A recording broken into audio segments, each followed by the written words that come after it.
I read Mistborn Secret History by Brandon Sanderson for the Summer of Cosmere, where I'm reading every Cosmere story in the published order.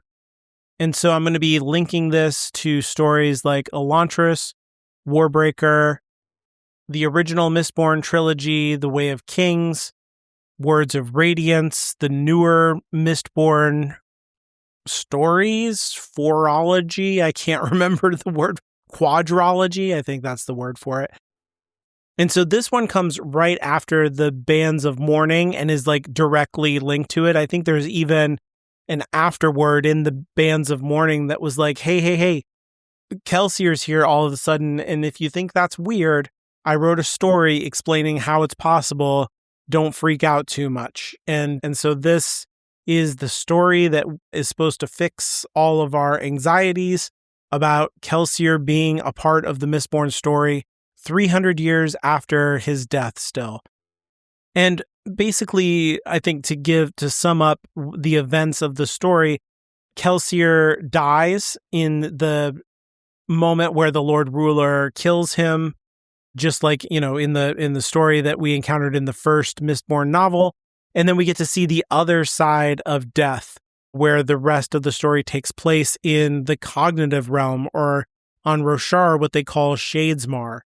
And so in the cognitive realm, Kelsier refuses to die and forces preservation to put him in the Well of Ascension, the part of the prison of ruin, and kind of meld him with the investiture or energy of preservation's like physical manifestation of himself that helps to widen Kelsier's soul and allow him to persist. And so he's directly tied to that energy and spends time at the Well of Ascension until he is released when Vin fails to take the power at the well. And then he tries to stop the world from ending once he understands the kind of wider context of this battle between these two gods of ruin and preservation and how it's going to affect the fate of the world. And so we see here the way that the afterlife operates somewhat in the Cosmere. We get a lot more information about the macro world building of the Cosmere at large. For the first time, I think, in a significant story way, we're seeing crossovers from the various worlds in meaningful plot ways and not in like little Easter egg ways that we've been getting so far in the Cosmere story. And we're finding out that, like everybody is involved in a larger shared structure, but maybe also struggle that has to do with like the acquisition of power. And we find out that these gods of preservation and ruin are not like some kind of supernatural beings that were eternal and always there, but are themselves a kind of consequence of mortal beings who also stepped into a divine position the way that Kelsier does in this story and expanded their souls to become something new and different. And so he has taken one step along a similar path, and that these people who stepped into these 16 different powers, we find out that that's the number of different gods that are in the Cosmere, that they all came from the assassination of a more singular god called Adonalsium. And I think that echoes Kelsier's original story in a very interesting particular way, right? Like I think there's something significant about us finding out all of this backstory for the first time within the context of the story through Kelsier, who was a person that organized a conspiracy to destroy the Lord Ruler in his world, right? The God King Emperor, who is divine and unkillable and eternal. He manages to enlist a group of people who, by working together, do kill that god and completely reshape their world because of it. That's a smaller version of this cosmic story where in the deep past of the Cosmere, God was murdered and then split into 16 parts by mortals who, in the wake of that murder, have been running the Cosmere in dysfunctional ways ever since. Now, if you were reading this story at the time that it came out, it's very possible that you were online and that you were in contact with, Brandon Sanderson's website or the various fan websites that had grown up around it. And there was a cataloging of questions that were asked of Brandon Sanderson, who was fairly open to his kind of super fans at conventions and answering questions and giving them information that weren't available in the book, but were consistent with the world building that we got up to the point of the release of this book. And so you might have gone into this book already knowing about the physical, cognitive, and spiritual realms, that Adonalsium was split into 16 shards, and some of the history of those shards, the different personalities that stepped into those powers and how that affected those people, and all of this kind of stuff, right? And so your memory or relationship with this story might be that, well, there was nothing really new in this story except the particular information about Kelsier. And it's pretty cool, but overall, this story is not hugely impactful. But I think the truth is that Sanderson's not writing for those people, who are staying up late, reading wikis, trying to figure out how the whole system works together, how the Roshar magic system and the Scadrial magic system are actually two different expressions of one system. That's not who this story is for. This story is tying together,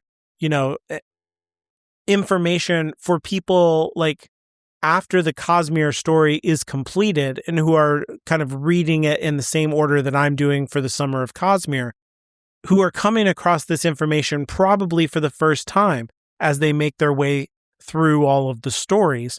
And it's clearing up a lot of things that up to this point were unclear, which is pretty impressive for a story that's not super long if you compare it, to a Stormlight Archive book or even one of the newer Mistborn books. But I think what's really smart about the construction of the story is that Kelsier himself is going through the same journey that those kind of readers are. So if you encounter the story without having all of that outside knowledge, just only what has been available to us in the stories themselves, you're on a similar level as Kelsier. As far as Kelsier is concerned, there's only one world in the Cosmere that has people on it. It's his world. There's only one set of political troubles, and that has to do with the Lord Ruler. And there's only one set of injustices and exploitation that have to do with the nobleman and the Ska. And that Kelsier himself has largely addressed all of these problems with his planned coup and assassination of the Lord Ruler. Now, when he steps into the afterlife, he finds out that he's part of something much, much bigger, and that he doesn't understand it all, and that maybe he has even stumbled and endangered his world in ways that were not even imaginable to him because he just simply did not have enough information for the full context of the cosmic conflict that's happening throughout the entire Cosmere. So not only is preservation on his world, right, but there's also ruin. And we know a lot of this, from reading this book, from reading the 3 Mistborn books before this and the subsequent 3 Era 2 books as well. And I don't think that this story can operate successfully for a reader if this is the first time you're if you read this before you read any other Mistborn book, it won't make sense to you and it will just play very badly. The things that are interesting and compelling about the story only work because you already can fill in the gaps of what is happening from experiencing the story, that was happening in the living world or the physical realm, parallel to Kelsier's story here. And so Kelsier is calibrated to be the kind of character who is learning more about the Cosmere in the same way that we, the reader, are also learning more about the Cosmere. So as his perspective becomes more sophisticated, it fleshes out our perspective as well, which is a really clean way to construct this story that so heavily relies on the rest of the story that we've gotten so far, but also manages to evolve things and push them forward in surprising, dramatic, and interesting ways, I think. So I love, finding out that there is a God in the world in terms of preservation. Like, preservation comes to meet Kelsier at his moment of death in the same way that we've seen Harmony do in the second era of Mistborn, where he considers it to be a personal responsibility and a privilege to meet with the people when they die and to comfort them as they pass into the great beyond, I think preservation calls it. But what we find out is this surprising fact that echoes with, Honor, who we met on Roshar, that preservation is already dead, even though he is the kind of person who can respond to questions and interact with Kelsier. So just like how Kelsier died, but his consciousness is somehow persisting without his body in this other realm, preservation at some point also died in the past, but is not totally fundamentally dead, is merely like kind of declining slowly, and it feels like probably across centuries, while Ruin is still more intact than preservation is, but still diminished because his physical body is cut off from the rest of his spiritual and cognitive aspects. So he's able to appear in the mind of his followers, and he's able to spiritually influence the landscape and the way that people feel and things like that. But he's not able to fully manifest in a way where he can just strike down the world instantaneously. He needs the atium to complete himself. And I think that mirrors the way that Kelsier is not attached to his body anymore. He retains these cognitive and spiritual aspects of himself and continues to persist in the same way that preservation does, but also his existence mirrors Ruin's way of existing as well. We learn a lot more about the conditions that had to be present for both Vin and Sazed to take up the powers of preservation and or Ruin, and that not just anybody could do it, but that it had to be particular people who were already forming, capital C connections with these gods. And this introduces underlying mechanics to the larger magic system, if you will, around investiture that has nothing to do with like drinking metals or doing the kind of warbreaker breath stuff or whatever. Instead, there are these, capital C connections, there's capital I intentions, and other elements to the magic system like that. And also a way that potency is calibrated in the universe that has to do with the capital C connection between the three realms, and how I keep going back to that gap between the signifier and the signified. That the reason that Ruin is not fully potent is because, while his cognitive and spiritual self are closely aligned, they are not aligned with that physical form of himself. So he doesn't have the atium, and that misalignment, between all three parts of who he is contributes to him not being as potent as he otherwise would be. In the same way that the Elantrian magic was not fully potent because of the gap between the signifier and the signified of the Aeonic symbol. The gap between the physical land and the symbolic cognitive expression of that land, which once those two are aligned with each other, brings that third spiritual power fully into alignment with all three of them and allows for the transformations that can take place both in the cognitive and the physical realm. So we're starting to get like a bigger clarification about how all of the magic works in all of the different worlds by seeing the weaknesses of Ruin, the strengths of preservation, the way that he's kind of lost both his cognitive and physical self to a degree. Like his physical self is still more there because it's the mist, it's the Well of Ascension. But once the Well of Ascension is like gone and burned off, if you will, then he starts to like rapidly decline.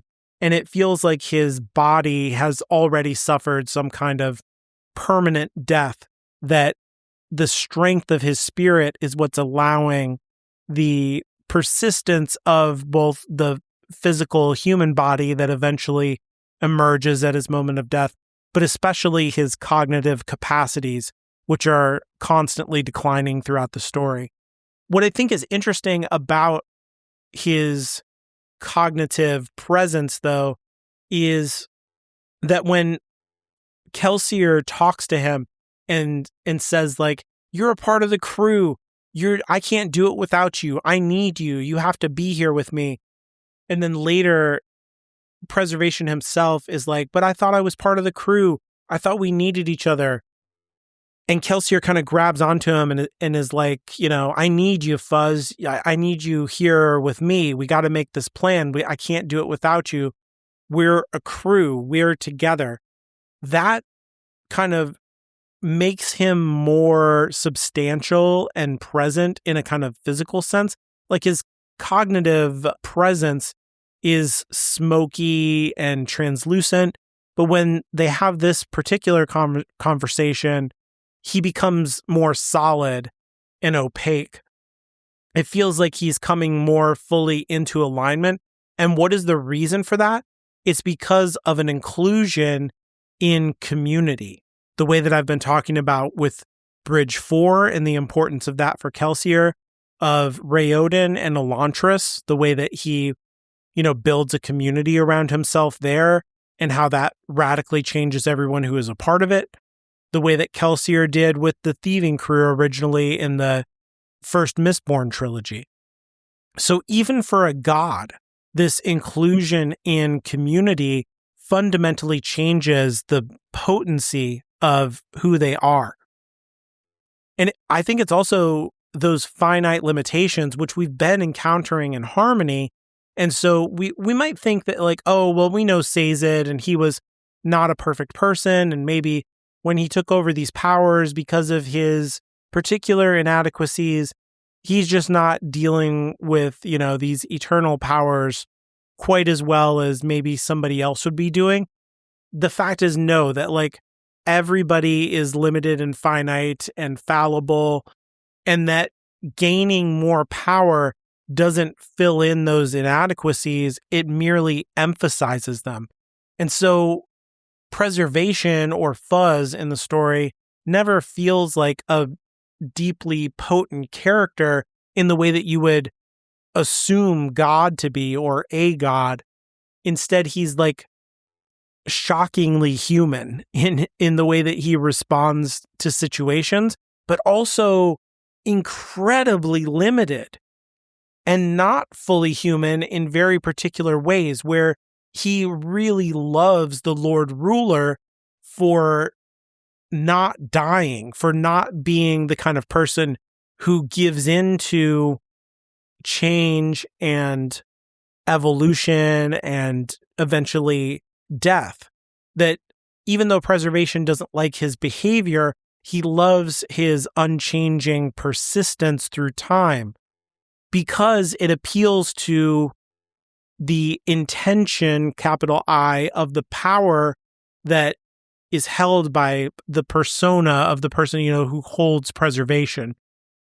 Preservation has kind of taken over the personality or mind of this person who otherwise would be completely disgusted by the Lord Ruler and see his behavior as evil, but he, in an ironic and perverse way, sees his persistence itself as a virtue.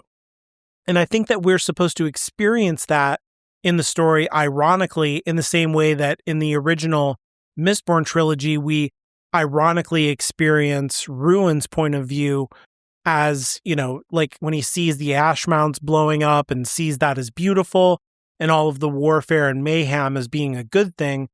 We're not supposed to think, oh, that is actually a good thing, or this is teaching me something about goodness in the Cosmere. We should understand that this is a perversion of the perception of goodness that comes from the skewed perspective of these shards. It comes from the singular focus on their particular intention. And if you think back to what I said about Warbreaker and Nightblood, in the way that he has this very particular command of destroy evil, and the fact that that command composes his, bedrock of his personality, and that he's never going to be able to evolve to the point to become a paradox, which can transcend or overcome the limitations of that singular command. And that is what locates him in a place of evil in the story. That even though his command is destroy evil, Nightblood himself is evil. That there's an intrinsic inscribed perversion to what Nightblood is, because he can't fully be a person. A person is a paradox. That is at their core what they are. Being a paradox is what allows someone to have bad behavior in their past and then change and evolve into a good person in the future without, that's a contradiction. It shouldn't be possible for you to change unless you somehow embody a contradiction. Nightblood will never evolve in that way because he's composed by this single command that holds within it a particular intention. In the same way, because the shards are composed of these singular intentions, they're not able to dynamically contradict themselves over time and evolve, and therefore there's something evil or perverse about them within their own context. That even though none of them are intrinsically evil and they're all part of a greater whole, their separation from that whole is in itself evil and has a kind of knock-on effect that everything that is performed with those shards is perverse in some way. So preservation is able to perceive the Lord Ruler as being good because there are qualities about the Lord Ruler that align with preservation as a force in the Cosmere. We should not read that as an actual virtue in the Lord Ruler, but as an ironic expression that points to the perversity that is intrinsic to the shards as gods. There's something wrong with them as gods because they have this hyper focus on whatever their intention is. Even though we've met preservation and ruin before in the story, I think this allows us to kind of go backwards and re-understand honor and the way that Dalinar interacted with him and misunderstood everything, and to see the Rosharan society as an expression of a kind of perverse sense of honor. It all starts to make more sense, I think, after you read this story, that, so honor's influence on these people produces the kind of effects of having someone like Szeth, who considers himself to be truthless. He's apostate within his religion, but that to kind of prove himself or take on some form of penance or something, he allows other people to override his own will and perfectly obeys them. And that by doing that, he is somehow honorable, that he is like following the law of this other person, if you will, the rules set out by this other person, because it's been determined that he hasn't internally been able to successfully follow the law on his own. There was some kind of failure that Szeth had in the past to follow the rules, and so he's demonstrating to his culture that he perfectly follows the rules and reestablishes his honor by doing that. Except that, in perfectly following the rules of someone else, it leads him to assassinate and murder and destroy and steal and do all of these really terrible things. And so that is a very perverse version of honor, in the same way as, preservation seeing something good in the Lord Ruler. At one point in the story, Kelsier meets these two characters, Chris and Nas. And if you've been going through the story, at the end of a lot of the books, and I haven't mentioned this, there's been this part of the book called like the Ars Arcanum. And in a lot of modern fantasy, at the end of stories, not just Brandon Sanderson, there's either like some kind of glossary or some kind of, diegetic anthropological text that will elucidate the world building elements of the story. That there wasn't like room to do this. I think this tradition goes all the way back to like Tolkien, who has multiple kind of appendices at the end of the Lord of the Rings trilogy that expand on the culture and history of Middle Earth, but also like the kind of future history, quote unquote, of like what happens after the Lord of the Rings is also included in the appendices in various ways. And like operates as a kind of pseudo-archaeological or academic translation of a text that, never existed. In the same way the Ars Arcanum operates in the Cosmere, it's not merely world-building information that's handed to us, from like some kind of supplemental material that Brandon Sanderson is either using as a world-building tool or like he made for himself. Instead, it is situated diegetically in the world as being written by a character who lives in that universe and comes from a particular perspective with her own kind of biases and way of seeing things. And that character who wrote the Ars Arcanum is this character, Chris, and her companion, Nas. And we actually met these characters in the previous book. I didn't talk about it in the Bands of Mourning, where she dances with Waxilium at one point. And so this is another pair of aliens. They're not from Scadrial. They explicitly explain this to Kelsier and say, I'm from this other world and, this is what the world is like. And here is how the 16 gods work and where they came from and all of this stuff. So I think it's important that all of that information is introduced to Kelsier from someone who has a distinctly alien outside perspective of the whole situation, because this knowledge doesn't exist on the world at all. This is like totally new, kind of mind-blowing information to Kelsier, and not the kind of thing that he could have ever encountered in rumors and things like that, because it would not be in the interests of preservation or ruin to let the people know about Adonalsium and this whole situation, because both preservation and ruin have plans for how to contend with each other, and letting the people in on these kind of secrets would make them harder to manipulate and fit into their plans and goals, I think. So this knowledge was basically suppressed on the world and needs to come from some kind of outside source.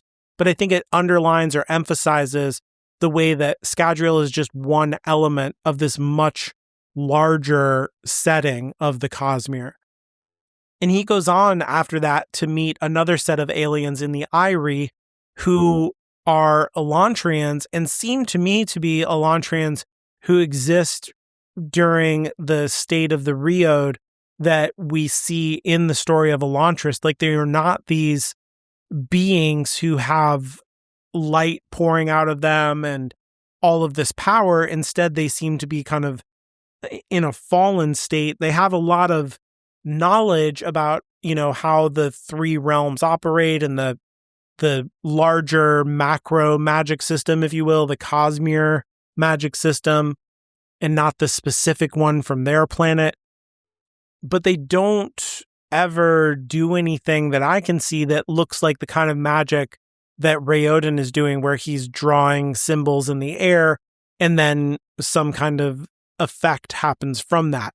And so it seems to me like we're getting an orientation of time as it relates to these different stories. So we might have thought that, in reading the story in the published order in this way, that we were also in touch with a kind of chronological motion through the Cosmere, that, in other words, that Elantris kind of happens first in the sequence of the Cosmere, and that Mistborn happens later in time, and therefore, like, the Elantrians who would go out into the universe would be those fully ascended Elantrians that we get to see at the end of the Elantris book.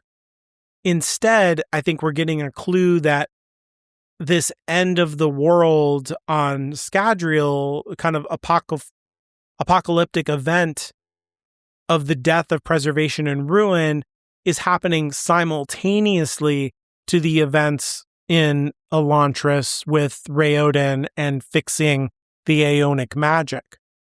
And that based on clues that we can gather from the Stormlight Archive, the events in that story are happening after all of this, because like we see the characters from Warbreaker, and one of the characters that's in The Way of Kings is Galadin from Elantris, who is on Roshar looking for Hoid.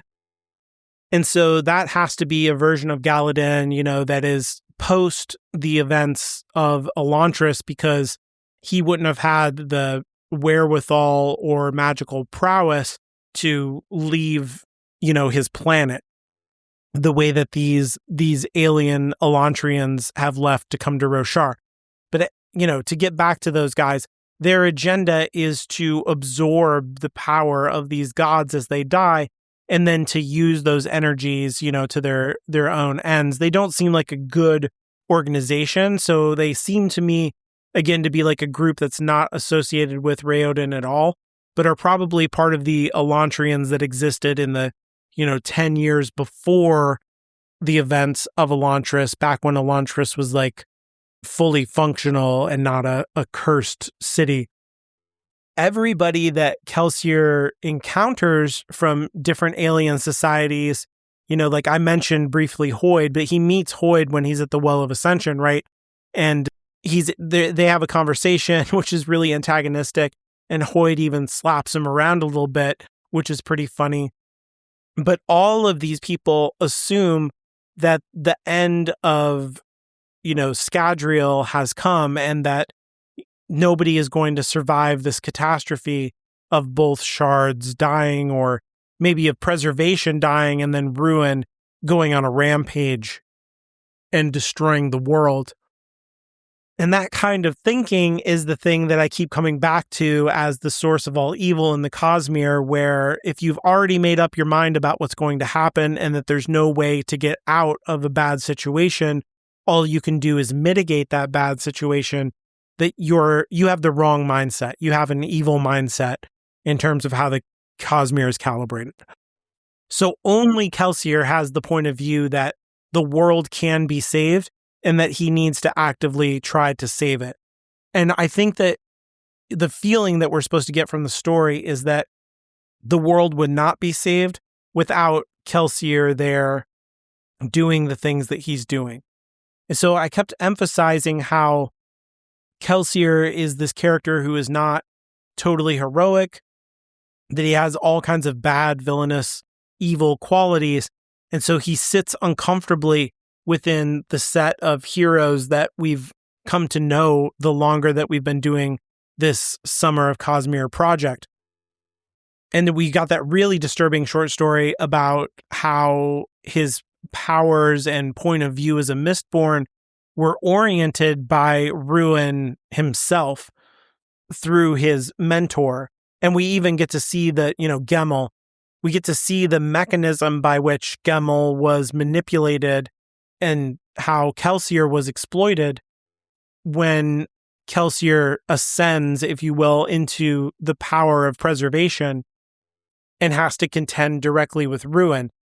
We also get a kind of illumination of what I've been talking about with trauma in the Mistborn world, and how when a person is broken, the way that Strath beats his son in order to try and snap him and bring him into contact with his allomantic powers, we see how that works from Kelsier's perspective, of that some people have spiritual or mental illnesses that create gaps in their being that allow the gods to kind of step into those gaps and to communicate with them somehow.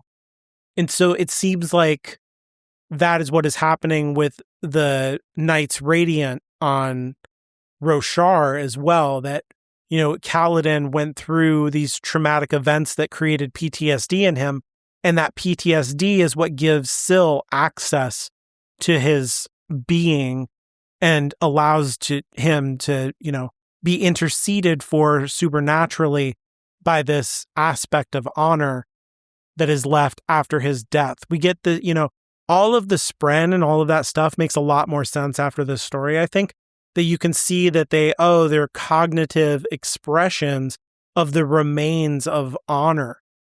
They're kind of like self-organizing little bits of honor after the mind and body that was holding the whole thing together in full potency is destroyed by whatever odium is.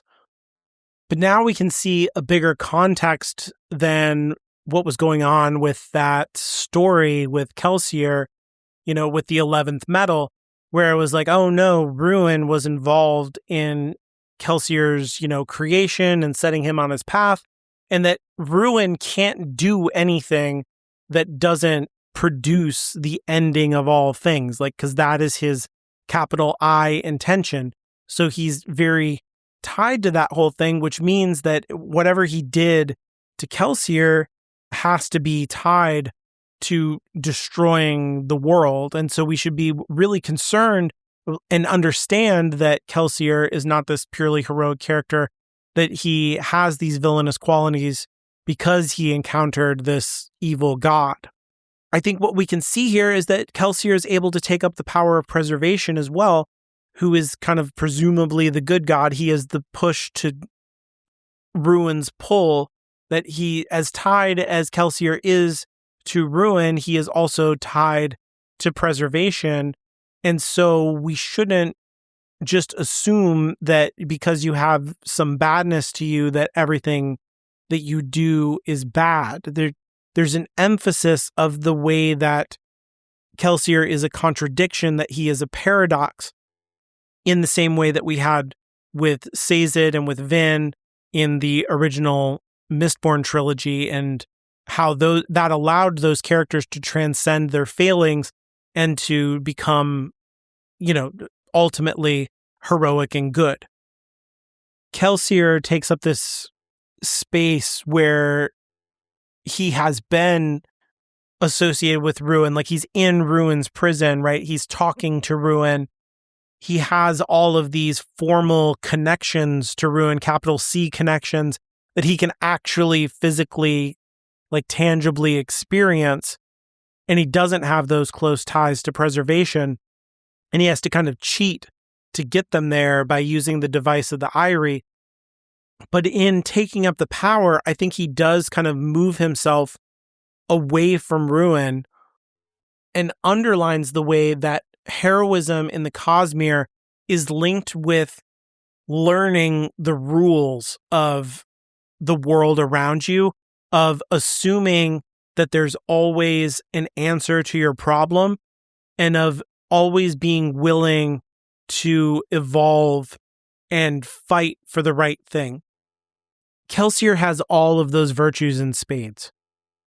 As much as he stumbles through this story and barely, seems to know what he's doing, more than any other character that he encounters, he has this determination that problems are fixable and that knowledge is going to be the key to unlocking the solution.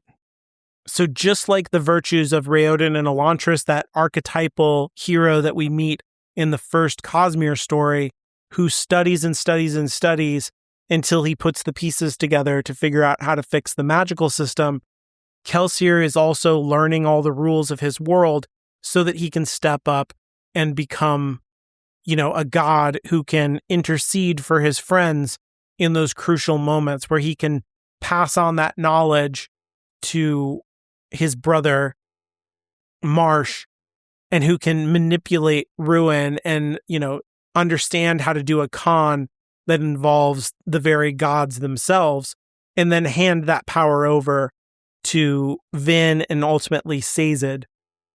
And Kelsier doesn't get trapped by the shard and the influence of its intentions, by the connections that those intentions would make in him, and kind of pervert his perspective into something different.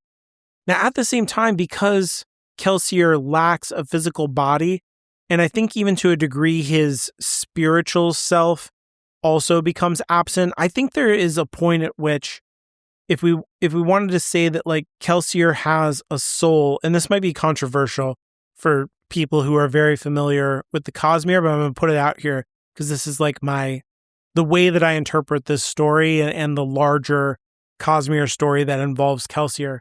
It seems to me that the most essential part of Kelsier that's like tied to his spirit and would move on to the spiritual realm, or whatever is beyond the spiritual realm, where Mare is waiting for him, that aspect of him really does move on. There's a moment in the story where there's a kind of transition that happens when he goes into the prison of preservation, where Ruin is being imprisoned, and he kind of like loses contact with himself. There's like a break in the narrative, almost like he passes out or blacks out or something like that. I feel like that is the moment where the Kelsier we knew from the story goes into the great beyond and, persists with beyond time with Mare and all of his other loved ones. And that what is left over, they talk about, a cognitive shadow, which is an idea that we encountered in Shadows for Silence in the Forests of Hell, that those ghosts that were in the Forests of Hell were cognitive shadows of the people who were alive at one point on that world, and that this is all that's left of them now. And they follow those 3 simple rules in order to stay dormant or passive. It also seems related to me, and maybe this is something much, much closer to the returned gods in Warbreaker, where they don't have contact with their past before they came back from death, but they do exist as a full person who has, unconscious and conscious behavior and is filled with contradictions and vices and virtues. So in other words, they're not like these mindless ghosts in the Forest of Hell, but are like fully active kind of agents, but that there's some aspect of their being which is missing or out of contact from who they were before becoming one of the returned. There's some aspect of Kelsier that feels like it's missing, but also he persists as a person and seems to me to be mostly composed of cognitive realm material, if you will. That he doesn't have much of a physical body at all, and that he's out of contact with his spiritual self. Like he swallows some metal at one point, and he tries to burn the metal allomantically, and he gets absolutely nothing from it. Not even like a bad feeling of trying to burn a metal that's unburnable. He just gets nothing. And so that seems to me like his spiritual aspect is totally dislocated from his physical aspect, and that like all that's left of him is an idea of Kelsier, in other words. And that going forward, this character that we're going to experience as Kelsier is just kind of a remnant of him, and we shouldn't understand him as being fully the same person exactly. In any case, Kelsier is able to kind of participate in saving the world by passing it down to Vin, exactly the way that he did in the first book, where he prepared the way for Vin to have victory. He prepares the way for Vin to step into the role of preservation, which, again, ends up with her being the person who defeats the dark god oppressing the world. And in paving the way for his use and deferral of power, that like he took up the power of preservation, but he also let it go. Vin follows in his footsteps again and does the same thing of like learning when to take power and learning when to let power go. And that's when Sazed is able to step into the gap and create harmony. And I think that, if we just took the information from the 11th metal and looked at Kelsier, this story kind of troubles our understanding of like, oh, so Kelsier was not like 100% influenced by the badness of Ruin, and that everything that he's doing kind of serves evil unconsciously, but that he was able to actually do a lot of good, and he actively participated in saving the world, going forward. We get to find that out in this story. And so it brings a lot of redemption to Kelsier's character, and I think helps to kind of realign him in a more heroic light. But I think it simultaneously takes what we assumed with Harmony to be this like purely good character, this, we love Sazed so much from the original trilogy. He's such a good guy. He's a wonderful mentor to Vin and a brave, courageous, broken, vulnerable person on top of all of that. So we have all these good feelings about Sazed, and then it feels like a reward that he gets to become Harmony. But after seeing the way that these shards pervert the individuals who interact with them, I think it should make us feel a lot more worried about Harmony, and re-examine the events that we have gone through so far in the story, and kind of reinterpret like, oh, is Sazed actually okay? Like the way that he's letting Elendel burn, the way that he is willing to manipulate Wax and the Khandra and instrumentalize people, all of this takes a different kind of cast after this story, I think, and becomes much more sinister and much more worrying, because Sazed is kind of inevitably being perverted by the intentions of these shards. His persona is getting warped and controlled by what these shards are, and the way that they don't sit comfortably with each other, the way that they are so opposite from each other. I don't think that we would get that feeling without the perspective from this story, and so it retroactively adds a lot of tension to the first 3 Era 2 books that we've experienced, and helps to build towards a more dramatic conclusion to the story in the final Era 2 Mistborn book that's going to be upcoming. But before I get there, the next story that I'm going to be going to is the graphic novel White Sand story. And I'm going to be specifically talking about the actual graphic novel itself. I know that there are versions of the story that are kind of novelizations, or really like, I'll talk about it more when I get to it, but just know that the thing I'm going to be talking about is the actual graphic novel, and that'll be next time.